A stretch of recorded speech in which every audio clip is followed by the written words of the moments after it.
Envie agora suas dúvidas para o e-mail tatiana.r.m@uol.com.br tatiana.r.m@uol.com.br e a doutora Tatiana irá esclarecer pessoalmente e detalhadamente todas as suas dúvidas. Ligue em São Paulo para 34 39 85 85. Repetindo, 34 39 85 85. Olá, queridos ouvintes, estamos com mais um programa Leis do Sucesso e hoje eu vou falar um pouquinho da revisão, da vida toda, que ela está na reta final, que já teve até inclusive um parecer favorável da Advocacia Geral da República. Então, milhares de aposentados que aguardam a decisão do Supremo Tribunal Federal sobre a revisão da vida toda estão mais otimistas com o parecer favorável da Procuradoria-Geral da República. Então, que foi encaminhado ao Supremo Tribunal Federal na semana passada. A revisão da vida toda, ela é uma revisão de benefícios, previdenciários, como aposentadorias, pensões e até os benefícios por incapacidade, que adiciona à base de cálculo, desses benefícios os salários de contribuição de toda a vida do segurado. E não só os salários de contribuição posteriores a julho de 1994. Então, vou te explicar como é que funciona a tese da revisão da vida toda. Então, para quem ela pode ser requerida e como está o julgamento desse assunto? Bom, o parecer favorável da Procuradoria-Geral da República, ele representa mais um passo importante no andamento da revisão da vida toda. Então, o ministro relator Marco Aurélio de Mello, antes de encaminhar à Procuradoria-Geral da República a revisão da vida toda, concluiu a juntada de documentos de entidades de classe e associações que funcionam como amigos da corte. Então, o papel dessas organizações é de ajudar os relatores em suas decisões que versam sobre temas específicos. Então, quem pode ter direito à revisão da vida toda? Para você pedir a revisão da vida toda, é preciso que você, que é aposentado ou pensionista, ou recebe algum benefício previdenciário, cumpra os seguintes requisitos: ter iniciado as contribuições ao INSS antes de julho de 1994, que seu benefício no INSS foi concedido entre 19 de novembro de 1999 até 13 de novembro de 2019, ter recebido o primeiro pagamento há menos de 10 anos, não ter o benefício concedido com as regras da reforma da Previdência, que foi em 2019. Bom, a revisão da vida toda é uma tese que defende a possibilidade do segurado ter incluído todos os salários de contribuição na base de cálculo do seu benefício e não só os salários de contribuição posteriores a julho de 94, como prevê a lei. Bom, quem pode ser beneficiado com a revisão da vida toda? Mesmo cumprindo os 4 requisitos que eu acabei de mencionar, é preciso que você faça o cálculo para avaliar se de fato você vai ganhar um aumento no seu benefício. Caso peça a revisão da vida toda, então você tem que ter o aumento. Isso porque muitas vezes, incluindo salários de contribuição, anteriores a julho de 1994, você não consegue aumentar o benefício, mas sim diminuir. Então, imagina que você teve um bom emprego na década de 1980 e que ganhava muito bem até ser demitido em 96. E depois disso, você passou a contribuir como contribuinte individual e passou a recolher sobre valores mais baixos. Então, para o cálculo de um benefício qualquer, o INSS sempre pagará os salários de contribuição a partir de julho de 94. Então, isso ocorre desde novembro de 99 e permanece sendo assim. Mas, nesse caso, como você tem os melhores salários, os melhores recolhimentos, né, entre 80 e 96, a sua média não levará em conta os melhores salários de contribuição. Então, esses melhores salários de contribuição da sua vida serão descartados e, portanto, sua média não corresponderá a um valor justo em relação ao que você contribuiu para o INSS. Então, por outro lado, se você tinha contribuições baixas na década de 80 e depois, nas próximas décadas, foi aumentando os valores de contribuição, então pode ser que a tese da revisão da vida toda não seja interessante para você. Então, no passado, o STJ julgou favoravelmente, por unanimidade, a tese da revisão da vida toda. Então, esse julgamento, ele foi muito comemorado pela comunidade jurídica, mas ainda não representava o ponto final dessa discussão, já que a tese ainda poderia ser levada ao STF e lá seria novamente discutida sobre outro enfoque, o da Constituição Federal, da constitucionalidade. Então, de fato, o INSS recorreu ao Supremo Tribunal Federal e os processos que tratam da revisão da vida toda no país inteiro, eles foram paralisados para aguardar a decisão definitiva sobre o assunto, que será dada pelo STF.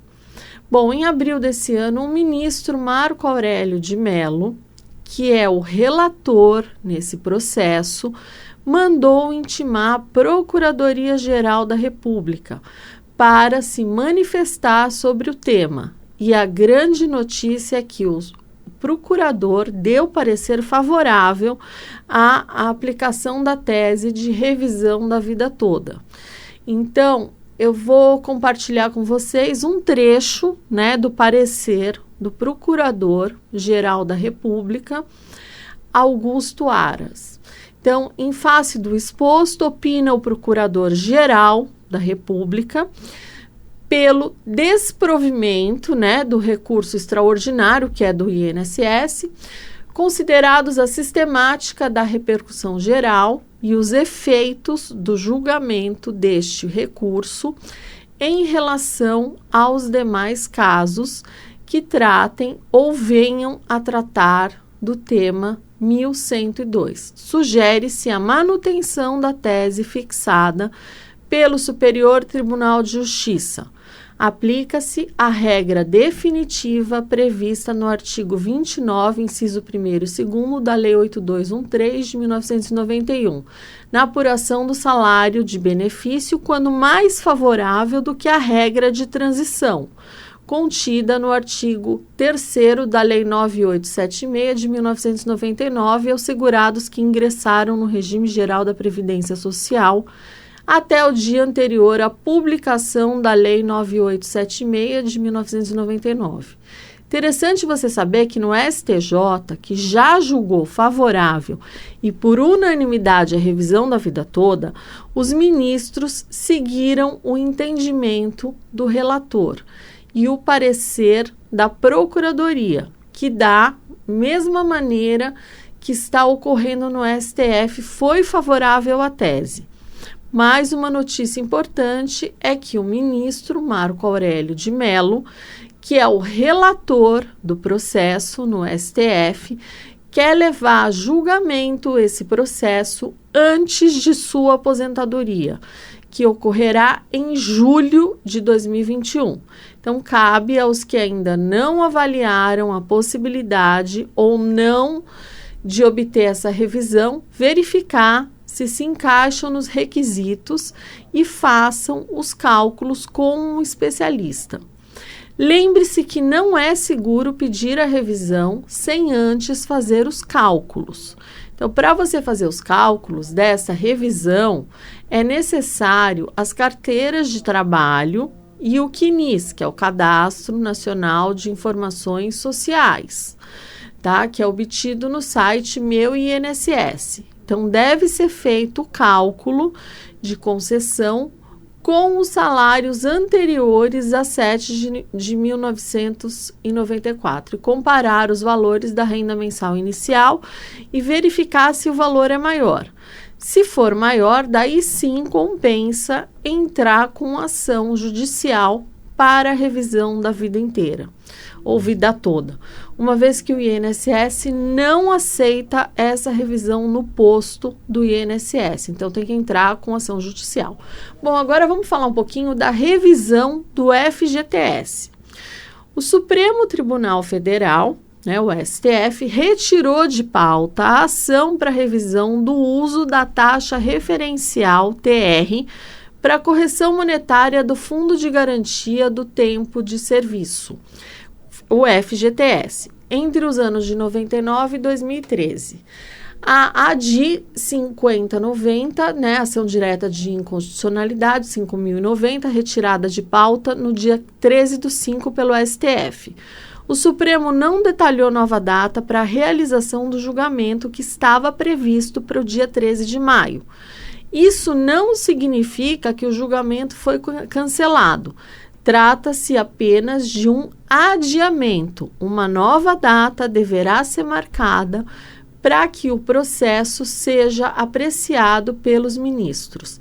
Essa é a terceira vez que mudam a data do julgamento. A decisão, caso procedente, poderá fazer com que trabalhadores recebam valores retroativos referentes ao rendimento do FGTS, com ação judicial de revisão. Bom, isso causaria um impacto aos cofres públicos, na ordem de 300 bilhões. Nas últimas semanas, houve uma corrida, dos trabalhadores para ingressar com as ações para receber o dinheiro. Bom, em 2014, o Partido Solidariedade moveu a ação com a justificativa de que a correção atual com a TR gera perdas ao trabalhador. Então, desde o final de 2017, o índice está em 0 e é menor que a inflação desde 99. Então, os ministros do STF, no julgamento em 2020, declararam a TR como inadequada, com 8 votos favoráveis. No entanto, a decisão final foi adiada na época. O índice, além de servir como atualização do FGTS, ele é uma taxa de juros de referência também para correção para outros tipos de correção, como, por exemplo, a poupança. E um levantamento aponta que, considerando o INPC, o Índice de Preços Nacional ao Consumidor, para essa correção, ao invés da TR, as perdas acumuladas desde janeiro de 99 chegam a 538 bilhões. Então, os valores recebidos iriam variar conforme os anos trabalhados e as quantias depositadas na conta do FGTS do trabalhador. Então, esses depósitos são baseados na remuneração do empregado e calculados com o índice a ser apontado com a decisão do STF. Então, a correção monetária com base na TR acumulou perdas de 48,3% a 48,3% entre os anos de 99 a 2013, dependendo do caso a caso. Então, o índice não conseguiu recompor a inflação nos saldos das contas. Então, tudo vai depender da decisão e da modulação dada pelo STF, ou seja, quais restrições e especificidades da lei. Além disso, mesmo que o STF defina outro índice para ser usado na correção monetária do FGTS, a decisão ela não impede que os legisladores editem uma lei futuramente. Então, a revisão dos valores recebidos, ela poderia ser solicitada por qualquer trabalhador que tenha tido a carteira assinada entre o período de 99 a 2013. Bom, ainda dá tempo de ingressar com a ação da revisão do FGTS? Bom, a resposta é afirmativa e pode ser requerido por todas as pessoas que mantiveram durante o período de 99 até hoje algum contrato de trabalho em regime de CLT. Podem pedir a revisão pleiteando a diferença na justiça. Então, isso significa que a decisão ela pode afetar mais de 60 milhões de trabalhadores que foram contratados nesse período. Bom, e o que se pede, nessa ação?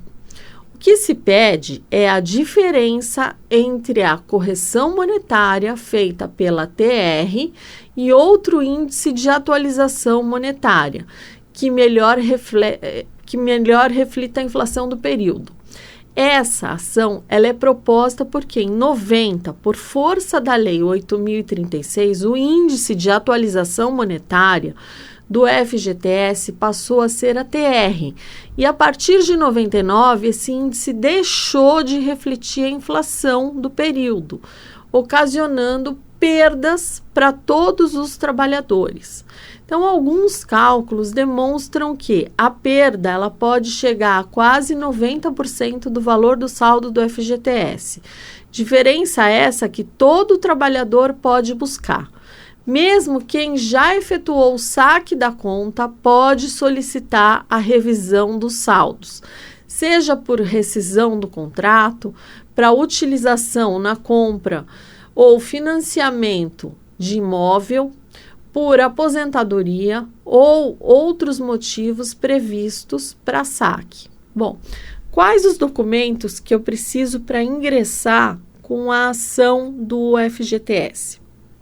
Você vai precisar de cópia da carteira de trabalho, a página onde está o número do PIS, extrato do FGTS, que é obtido na Caixa Econômica Federal a partir de 99 ou ano posterior a esse, em que se iniciou o trabalho com carteira assinada, cópia da carteira de identidade, cópia do CPF, comprovante de residência e uma declaração de hipossuficiência, caso você não tenha recurso para pagar as custas do processo, por estar desempregado ou, apesar de empregado, ou possui renda, afirmar que você não está em condições de arcar com as custas do processo sem prejuízo do sustento próprio ou de sua família.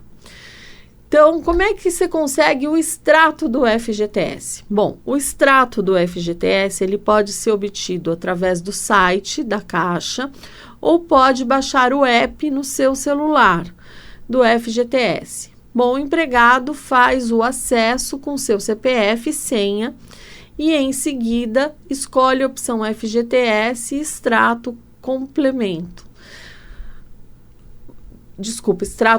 E ainda que você tenha senha, é possível cadastrar no momento do acesso ao site. Os extratos são separados por empregador, seja empresa, seja empregador doméstico ou rural. E eles podem ser impressos ou salvos. Não deixe de buscar seus direitos. O Supremo Tribunal Federal, ele julgará em breve o tema e pode concordar com o índice de atualização monetária é inadequado e precisa ser substituído por outro. Então, essa decisão ela pode valer para todos os trabalhadores ou apenas para os trabalhadores que ingressaram com a ação até a data do julgamento. Então, o STF ainda pode modular a decisão. E o que isso significa? Bom, significa que pode concordar com a substituição da TR por outro índice a partir da decisão, permitindo que quem ingressou com a ação possa ser beneficiado por período anterior. E se retroagir, pode chegar a quantos anos? Bom, esse período pode chegar a 30 anos e beneficiaria apenas os que reclamaram judicialmente seus direitos. Então, existe um ponto de discussão se poderia retroagir a 5 ou 30 anos. Bom, esses entendimentos ocorrem em razão da súmula 362 do TST, que determina o direito do trabalhador pleitear o FGTS não recolhido, que prescreve em 5 anos. Porém, como não se trata do não recolhimento, mas da aplicação de índice inadequado, diversos profissionais do direito consideram que a prescrição é de 30 anos e, por isso, tem buscado a correção desde janeiro de 99. Mas é certo que o STF vai concordar que a TR é inadequada? A gente não pode dizer que o STF concordará com a tese da ADIM, ou concordando que retroagirá os efeitos até 99. No entanto, acreditamos que, em razão do impacto econômico financeiro, havendo decisão favorável, será aplicada a modulação, tá? Então, aí vai ter uma modulação. Agora, o que vocês não podem esquecer, que em toda a revisão, tanto a revisão da vida toda, que eu acabei de falar, como a revisão do FGTS, é necessário fazer o cálculo. Sem cálculo, você nem pense em entrar com ação judicial, porque tá cheio de gente que entra com ação.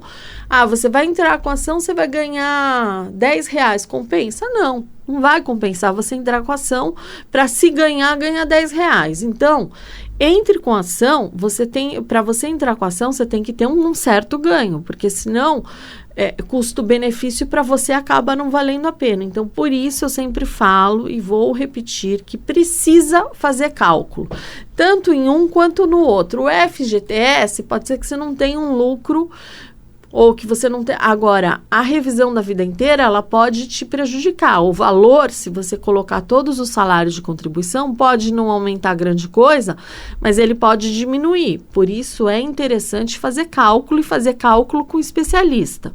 Então, tome cuidado, faça os cálculos direitinho para que você não corra nenhum risco.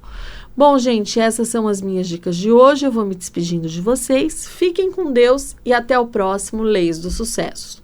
Envie agora suas dúvidas para o e-mail tatiana.r.m@uol.com.br tatiana.r.m@uol.com.br E a doutora Tatiana irá esclarecer pessoalmente e detalhadamente todas as suas dúvidas.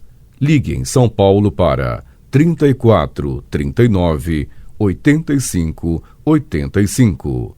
Repetindo, 34 39 85 85.